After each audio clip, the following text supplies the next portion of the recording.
আমরা কিন্তু একটা বিপরীত চিত্র দেখেছি। নির্বাচনের পরপরই সারা দেশের বিভিন্ন জায়গায় আওয়ামী লীগ নিজস্ব কার্যালয়গুলো আবার নতুন করে খোলা শুরু করেছে। তারা বিভিন্ন ছোট, ছোট কর্মসূচি দেওয়া শুরু করেছে।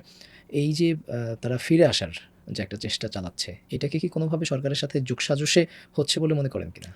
এইটা সরকারের বাইরে হওয়ার কোনো সুযোগ নেই। সুযোগ নাই এই কারণে যে অন্তর্বর্তীকালীন সরকারের সময়ে মানে তারা সামনের দিকে না তাকানো থেকে পিছনের দিকে তাকিয়ে মিছিল করতো বেশি আরকি। আচ্ছা। যে পিছন থেকে কেউ এসে তাদেরকে ধইরা ফেললো কিনা। হুম, বা হচ্ছে মিছিলের সময়সীমা হয়তো সর্বোচ্চ ৩০ সেকেন্ড আরকি। আর হুম। মিছিল হয়তো গিয়ে হচ্ছে জঙ্গলে, বনে বাদরে। তো সেইখান থেকে যখন তারা এই প্রকাশ্যে আসা শুরু করেছে, এইটারে কোনোভাবেই মানে কাল্পনিক ভাববার কোনো সুযোগ নাই। এটাতে অবশ্যই যোগসাজগ রয়েছে। এবং এইটা যদি তারা করে, রাজনীতি তো সবাই করতে পারবে। এইটা নিয়ে কোনো সমস্যা নাই।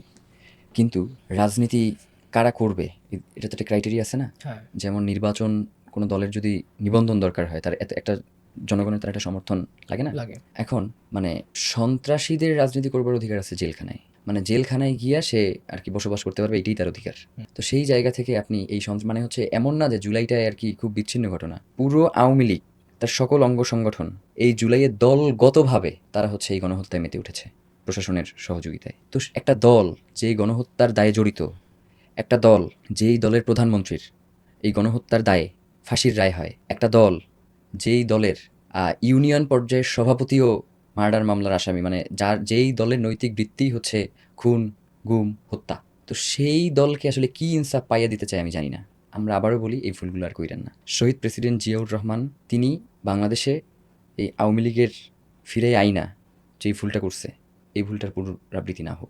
আমরা চাই তারেক রহমান তিনি তার জায়গায় থেকে বাংলাদেশপন্থী রাজনীতিটা করুক। কোনো কারণে মানে আওয়ামী লীগের ব্যাপারে এমন তো মানে আওয়ামী লীগ তো 100% হচ্ছে সে ভারতের তাবেদার, ভারতের দাস। হুম। তো যখন আপনি এই অফিসগুলা খোলা হয়, আপনার সেই ব্যাপারে কোনো ধরনের বিবৃতি নাই, কোনো ধরনের পদক্ষেপ নাই। এমনকি যুবলীগের একজনকে থানায় নিয়ে গেছে ধরে। তিনি মিছিল করতেছিল হুম, আরকি সরকারের বিরুদ্ধে। এইজন্য তাকে থানায় নিয়ে গেছে। ওই এলাকার বিএমপির সভাপতি গিয়ে বলতেছে যে, "ওসিরে যে হুম। আপনি যদি চাকরি করতে চান, তাহলে চুপচাপ থাকেন। তাকে ছেড়ে আর দেন। চাকরি না করতে চাইলে আপনি চলে যান। তাকে ছেড়ে দেন।" মানে এই কাজগুলো করতেছে। তো এইখানে তো অবশ্যই মানে আমার ইনক্লাবের একজন কর্মী যদি আজকে একটা ভুল কাজ করে, সেটার হুম, দায়ভার আমার উপরে বর্তাবে না? বর্তাবে। অবশ্যই বর্তাবে।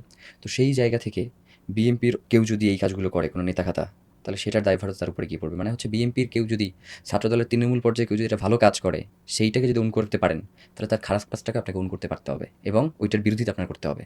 এইটুকু নিশ্চিত করে যদি করতে না পারে, তাহলে আগামীর দিনে শুধু বিএনপির জন্য না, বাংলাদেশের জন্যই খুব একটা ভয়াবহ পরিস্থিতি অপেক্ষা করছে। তো আমরা চাই তারেক রহমান অতি দ্রুত এই বিষয়গুলোতে যাতে তার পূর্ণাঙ্গ হস্তক্ষেপ করে এবং যাতে কোনোভাবেই আওয়ামী লীগ আর নতুন করে বাংলাদেশে মাথাচাড়া দিয়ে উঠতে না পারে।